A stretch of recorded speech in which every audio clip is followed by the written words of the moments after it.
It happened when I rushed to the operating room, my heart shattering at the thought of losing my only son. I had driven through the snow like a madman, praying to reach him in time. My hand reached for the cold steel door, ready to push it open, when suddenly a nurse grabbed my arm. "Hide," she whispered urgently. "This is a trap. Trust me." A trap? My son was dying, and she wanted me to hide. I looked into her pleading eyes, torn between fear for my boy and the desperate warning in her voice. Something in those eyes made me decide. I obeyed. 10 minutes later, what I saw through that door destroyed everything I thought I knew about my son. That 10-minute wait destroyed my life. But before I tell you what I saw through that door, tell me, where are you right now? What city? What time? Leave a comment. Let's see how far this story reaches. But I'm getting ahead of myself. Let me take you back to where it all began. It was 11:45 that night. I sat alone in my living room in Rittenhouse Square, the kind of Philadelphia apartment that once echoed with laughter. Now it just echoed. The lights were off except for the pale glow from street lamps, snow falling in soft flakes outside. It should have been peaceful. It wasn't. My phone lay on the coffee table, silent and accusing. I'd called Porter 3 times. 3 times and nothing. My son was always glued to that phone, running his tech startup, or what was left of it. Ever since the company went under 6 months ago, he'd been different, distant, like a stranger wearing my boy's face. I picked up the phone again, then set it back down. Don't be that father, Emilio. Don't suffocate him. He's 35, not 15. But the unease wouldn't leave. It sat in my chest like a stone. Earlier that afternoon, we'd argued over that new life insurance policy he'd convinced me to sign 3 weeks ago. $3.5 million. "It's for security, Dad," he'd said. "For both of us." I'd complained about the premium. Too expensive for a retired man on a pension. Porter had snapped at me. "You don't understand the pressure I'm under." Then he'd left, slamming the door. That was hours ago. And now, silence. I thought about Adeline, my wife. Gone 2 years now, but some nights the absence felt fresh. She would have known what to say, how to reach Porter when he pulled away. The snow outside thickened. I glanced at the clock. Nearly 12:15 in the morning. Where was he? Then the phone rang. Not my cell. The landline. That old rotary phone nobody ever used. Its shrill ring cut through the silence like a knife, and I jumped, heart hammering. I grabbed the receiver, hands shaking. "Hello? Am I speaking with Mr. Emilio Harrison?" A woman's voice, flat and professional, the kind that delivered bad news for a living. Yes, this is Emilio. What's happened? Is it Porter?" A pause. Too long. My stomach dropped. "Mr. Harrison, I'm calling from Pennsylvania Hospital. Your son, Porter, has been involved in a serious motor vehicle accident on Interstate 76. An ambulance has transported him to our facility. His condition is critical." The room tilted. Critical. Critical? What does that mean? He's being prepped for emergency surgery as we speak. Dr. Jonathan Reed, our chief of surgery, is leading the operation. I strongly advise you to come immediately. I'm coming right now." I didn't wait for her response. I slammed the phone down, grabbed my coat, and ran. The cold air hit me like a slap when I burst outside, but I barely felt it. Snow crunched under my shoes as I stumbled to my car. Porter, my boy, my only son, critical condition. The words looped in my head as I fumbled with the keys, finally getting the car started. The engine roared to life, and I tore out of the garage, tires skidding on ice. I had to get there. I had to see my son, before it was too late. The drive to Pennsylvania Hospital usually took 20 minutes. That night, it felt like an eternity. I gripped the steering wheel so hard my knuckles turned white. The windshield wipers slapped back and forth, fighting a losing battle against the snow. It was coming down heavier now, turning the world into a blur of white. Interstate 76 was nearly empty. I pressed harder on the gas. 60 miles per hour. 70. The tires hissed against the slick pavement, the back end fishtailing as I changed lanes. "Slow down, Emilio. You won't help Porter if you're dead too." But I couldn't. My foot stayed pressed to the floor. Critical condition. What did that even mean? Was he conscious? In pain? Was he calling for me? My vision blurred. I was crying. I swiped at my eyes, trying to focus. The lights from oncoming traffic smeared across the windshield, like watercolors. I thought of Adeline. I could almost hear her voice. "Porter is all we have, Emilio. He's our whole world. Our whole world. and I'd let him walk out angry. Over money, a stupid insurance policy. The last thing I'd said to him was a complaint. Not, I love you. Not, be safe. Just nagging about premiums. What kind of father does that? A stoplight ahead glowed red through the snow. I didn't slow down. I blew right through it, tires skidding as I jerked the wheel to avoid a delivery truck. A horn blared behind me, but I was already gone. I didn't care. Only Porter mattered. The GPS kept recalculating. In half a mile, turn right onto Spruce Street. Half a mile. So close. Too far. When had I last really looked at my son? Not just glanced at him, but really looked? Weeks ago, he'd seemed tired, worn down. The startup failure had hit him hard, but I'd let him carry it alone, too wrapped up in my own grief over Adeline. And now he was fighting for his life, and I didn't even know if he knew I loved him. Please, I whispered. Please, God, don't take him. Not him. I'll do anything. Just don't take my boy. The snow was so thick I could barely see. But then, through the white, I saw it. Pennsylvania Hospital rose up ahead, lights blazing in every window, like salvation. I yanked the wheel, cutting into the emergency zone. A security guard shouted as I abandoned the car in the middle of the drop-off area, engine still running. I didn't care. I ran. The automatic doors slid open. The lobby was bright and sterile, smelling of antiseptic. A nurse at the information desk looked up, startled. Porter Harrison, I gasped him. My son, motor vehicle accident. Where is he? She typed quickly. 4th floor, surgical wing. Take that elevator and turn left. I was already moving. The elevator felt like forever, each floor lighting up with agonizing slowness. 2nd floor. 3rd. My heart hammered against my ribs. 4th floor. The doors slid open. I turned left down the sterile hallway, my wet shoes squeaking on the polished floor. And then I saw it. Operating room 3. The red light above the door glowed like a warning. My son was in there, fighting for his life. I reached out a trembling hand toward the steel door, ready to push through, ready to see him. I had to see him. My hand was inches from the cold steel door when someone grabbed my arm. I spun around, startled. A young nurse stood there, her eyes wide and urgent beneath the harsh fluorescent lights. Her blue scrubs were crisp, her ID badge reading Piper Carter. But what struck me wasn't her name. It was the look on her face. Pure fear. Don't go in there, she whispered, her grip tight on my wrist. I tried to pull away. My son is dying. I have to... No, she pulled me back. You can't. Please. Let go of me, my voice echoed down the empty hallway. I need to see him. Mr. Harrison. She said my name like she'd been waiting for me. This is not a rescue operation, it's a trap. The word hit me like a punch. I froze. What are you talking about? Her eyes darted down the hallway. Then she grabbed my arm again and pulled me away from the operating room. There's no time to explain. If they know you're here, if they see you... If who sees me? My son was in a car accident. They called me. They lied. Her voice was barely a whisper now. Please, just trust me. Hide, now. She dragged me to a door partially hidden behind a vending machine. No label, just plain wood.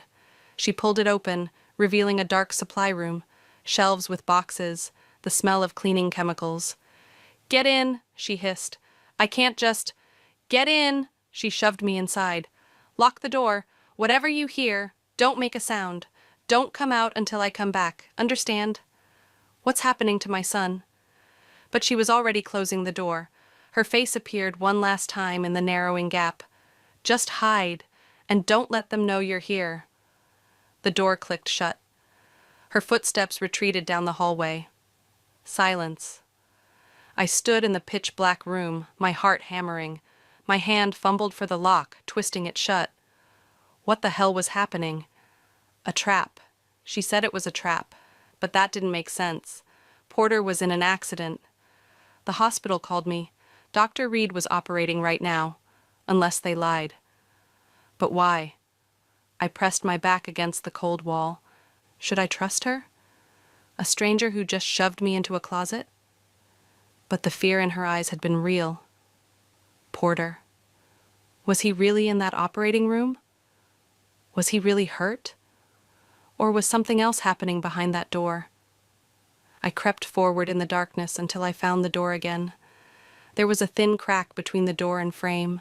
I pressed my face close. I could see a sliver of the hallway, the bright lights. Operating room 3 across the hall, the red light still glowing, and I waited. 1 minute passed, 2, 5. Every second felt like an hour. My legs ached. My breath sounded too loud. What was I doing? My son could be dying, and I was hiding because a stranger told me to. But something in my gut told me to stay. 10 minutes, the longest 10 minutes of my life. And then I heard it, the soft hiss of hydraulic doors. The operating room was opening. I pressed my eye to the crack, hardly daring to breathe, and my heart stopped. What I saw turned my world upside down. The door to operating room 3 swung open, and Dr. Jonathan Reed stepped out. Not rushing, not frantic, not like a surgeon who'd just fought to save a life. He moved casually, peeling off his latex gloves with the calm precision of a man finishing his coffee break. He dropped them into a biohazard bin, stretching his shoulders like he'd just finished a round of golf. And then my son walked out behind him. Porter, not on a gurney, not unconscious, not bleeding or broken or fighting for his life. Walking. He stood there in blue surgical scrubs, perfectly healthy, rolling his neck from side to side like he'd been sitting too long.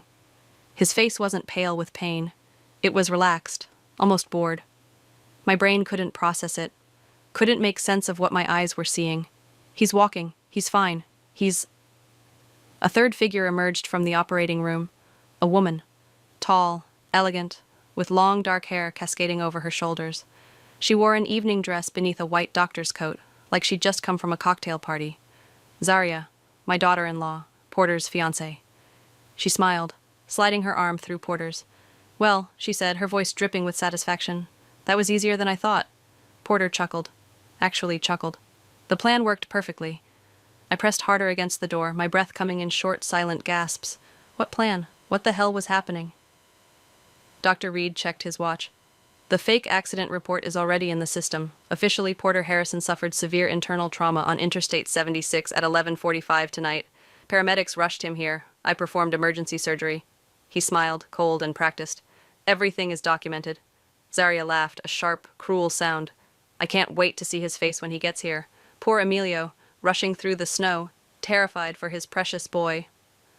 Porter's expression hardened, his jaw tightening. "The old man will be devastated." Perfect. Old man. He was talking about me, his father. My chest tightened. I couldn't breathe. This wasn't real. It couldn't be real. "When he arrives," Dr. Reed continued, pulling out his phone, "we'll put on quite a performance. Porter will be in recovery, weak but stable." "And he'll sign the consent form," Zarya added, her voice smug. "Because what loving father wouldn't?" Porter nodded. "He trusts you, Doc. He'll sign anything you put in front of him." Dr. Reed's smile widened. "And during that second surgery, there will be an unfortunate complication. A reaction to the anesthesia. Massive internal bleeding. We did everything we could. But sadly, Mr. Emilio Harrison didn't survive." The words echoed in my skull like gunshots. Didn't survive. They were talking about killing me. $3.5 million, Porter said almost dreamily. "The insurance payout. Clean, tax-free. More than enough to cover my debts and then some." 3 million, I thought numbly. The tech startup. It hadn't just failed. He'd buried himself in debt. $3 million. And I was the solution. "I've already booked the tickets to Zurich," Zarya said, pulling out her phone to show Porter.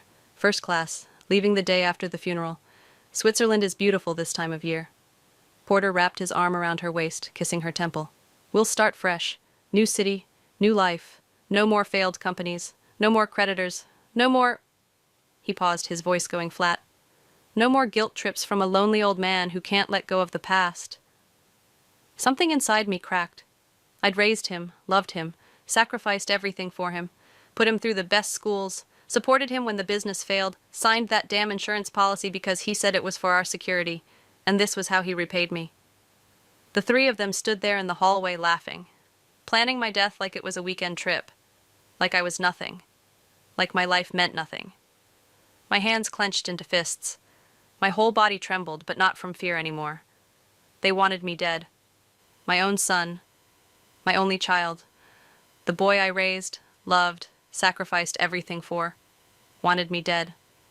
And suddenly, the fear turned into something else. Something cold, something sharp. Rage. The door opened softly. It was Piper. She slipped into the supply room, closing the door behind her. In the dim light, I could see her face. Pale. Determined. "Did you see them?" she whispered. "Everything." My voice came out hoarse. "I saw everything. I heard everything." She nodded. "Then you know. My son wants me dead." Saying it out loud made it hurt. "For $3.5 million?" Piper's expression softened. "I'm sorry, Mr. Harrison, but we don't have much time. They're going to call you any minute." I pressed my palms against my eyes. "That doctor, Reed, you knew. He's a killer." She said it flatly. Dr. Jonathan Reed specializes in accidents on the operating table. Rich patients with big insurance policies, elderly patients with no family. He schedules surgery, and then there's a complication. Fatal reaction to anesthesia. Unexpected bleeding. Something that can never be proven. My stomach turned. "How many?" "At least 5 that I've found." Her jaw tightened. "The payouts are generous, and Dr. Reed's research fund always receives anonymous donations afterward." "Why haven't you gone to the police?" "No proof. Just suspicions. Until tonight." She pulled a folded paper from her pocket. "When I saw the emergency surgery scheduled under your son's name, something felt wrong.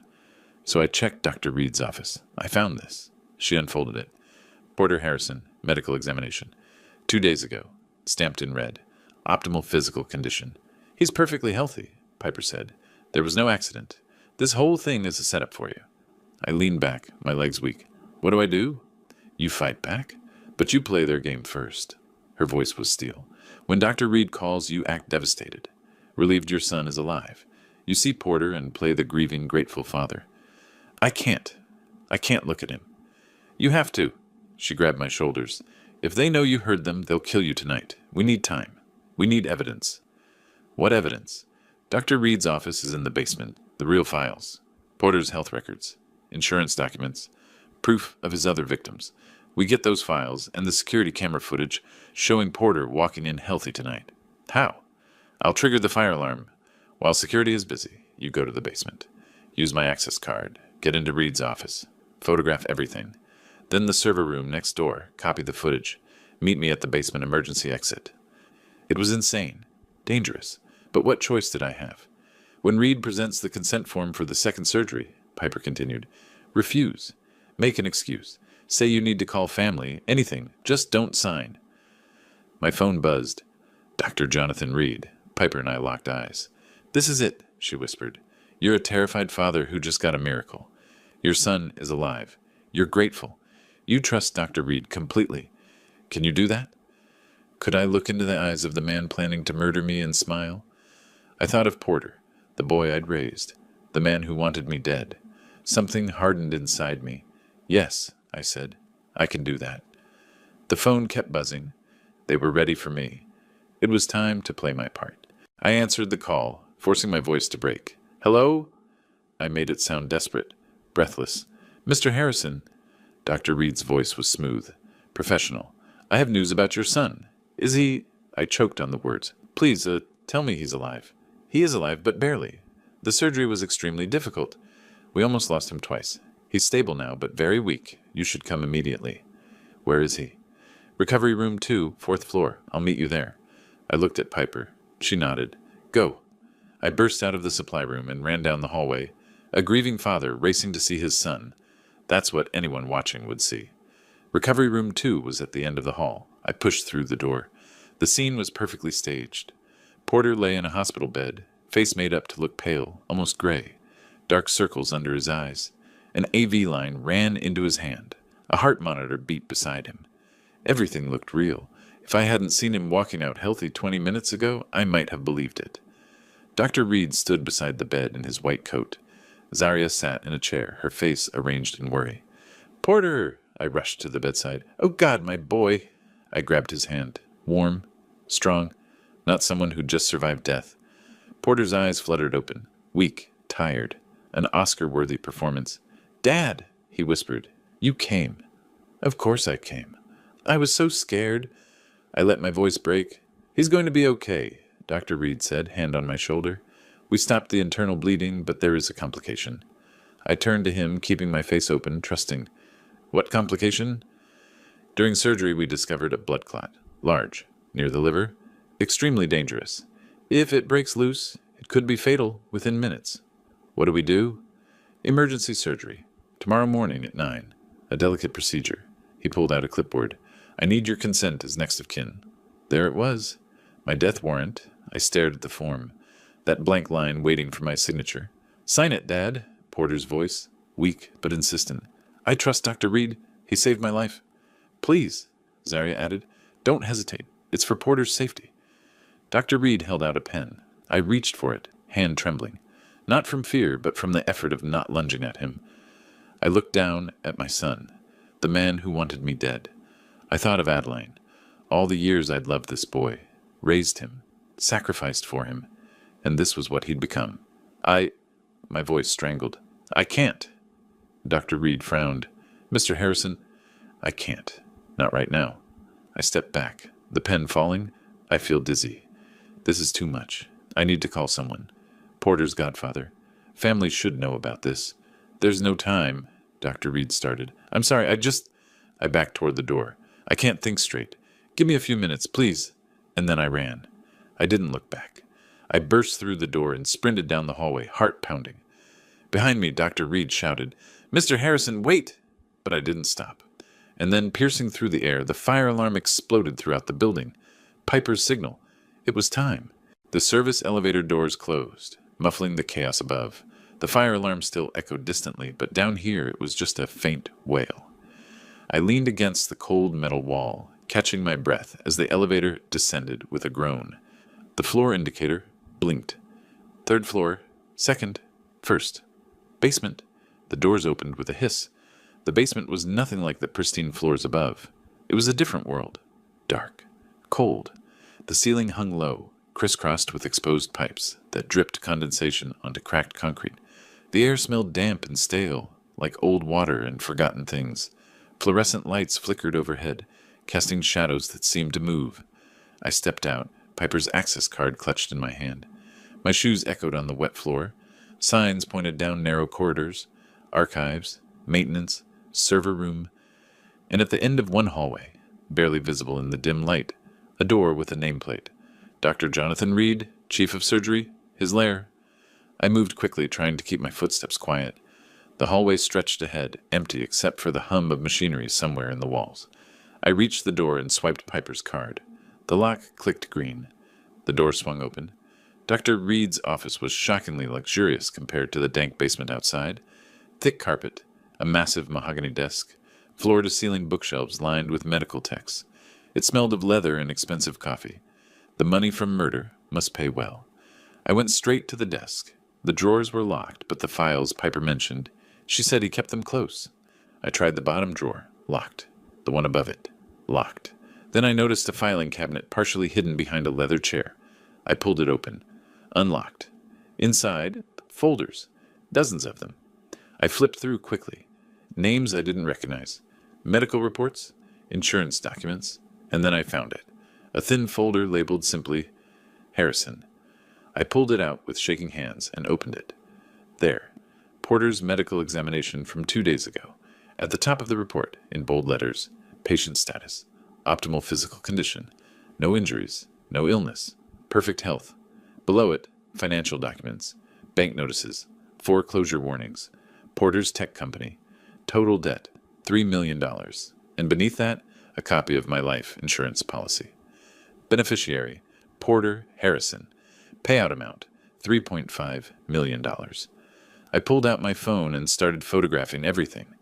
My hands trembled so badly, the first few shots were blurred. I steadied myself and tried again. Click, click, click. Every page, every document. Then I heard it. Footsteps in the hallway outside, distant but approaching. I shoved the folder back into the cabinet and closed it as quietly as I could. The footsteps grew closer. I slipped out of the office, closing the door behind me with barely a sound. The server room. Next door. I had to move fast. I swiped the card. The heavy metal door unlocked with a click. I slipped inside. The room was freezing, filled with rows of humming server racks, their lights blinking green and yellow. I found the security console along the wall. Multiple screens showed camera feeds from all over the hospital. emergency room, lobby, fourth floor, and there, underground staff parking. I plugged in Piper's USB drive. The screen flickered. Copying footage from parking garage. Camera 4. 11:45 tonight. A progress bar appeared. 10%. 20. The footsteps outside were louder now, right outside the server room. 30%. 40. Come on. 50%. 60. The footsteps stopped. Right outside the door. 70%. 80. I held my breath. 90%. 95. The door handle turned. 98. 99. Copy. Complete. I yanked the USB drive out just as the door swung open. In the doorway stood Dr. Reed, eyes burning with rage. Behind him, Zaria smiled triumphantly. "Looking for something, Emilio?" she sneered. "It was a good game, Emilio." Dr. Reed stepped inside, Zaria behind him. The door clicked shut. "Did you really think we were that stupid?" Reed's voice was calm. "That we wouldn't prepare for this." My hand tightened around the USB drive. "I have proof. Porter's records. Everything." Zaria laughed and snatched my phone before I could react. She deleted the photos one by one. Click, click, click. Gone. "Those files?" Reed smiled coldly. "Planted bait? Fake documents. The real records are destroyed. The security footage?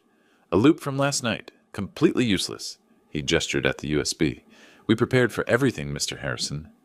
The walls closed in. I had nothing. Zaria pulled out a large syringe. "Now you'll sign. The easy way or the hard way." Reed held up the clipboard. That same form. That blank line. I backed against the servers. This was it. Unless... Wait. I pulled out my old phone. Money laundering. Porter arranging $2 million in illegal bribes.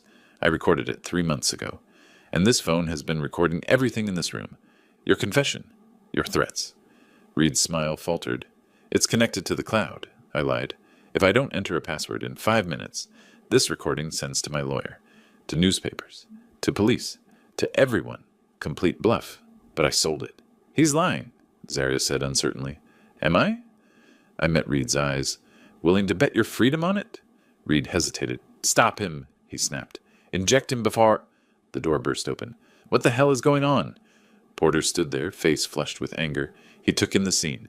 Me. Zaria with a syringe. The phone in my hand.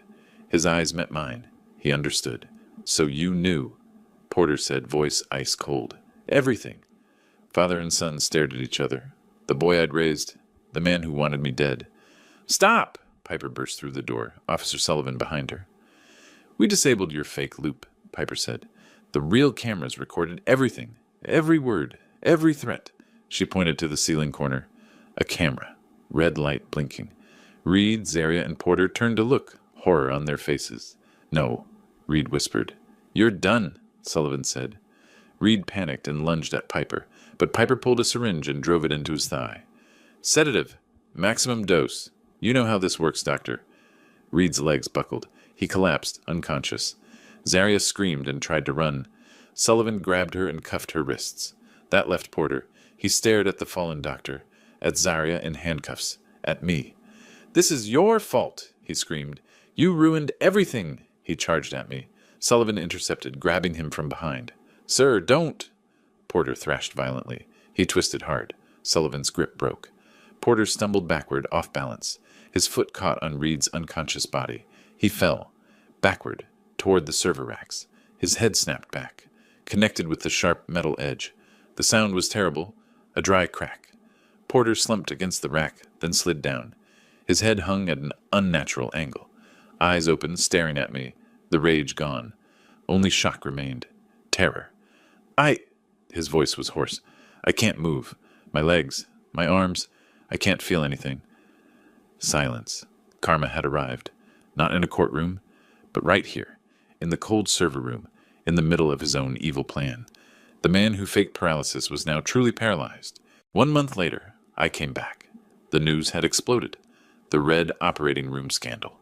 Dr. Jonathan Reed, Zaria, and Porter's faces were everywhere. Justice moved swiftly.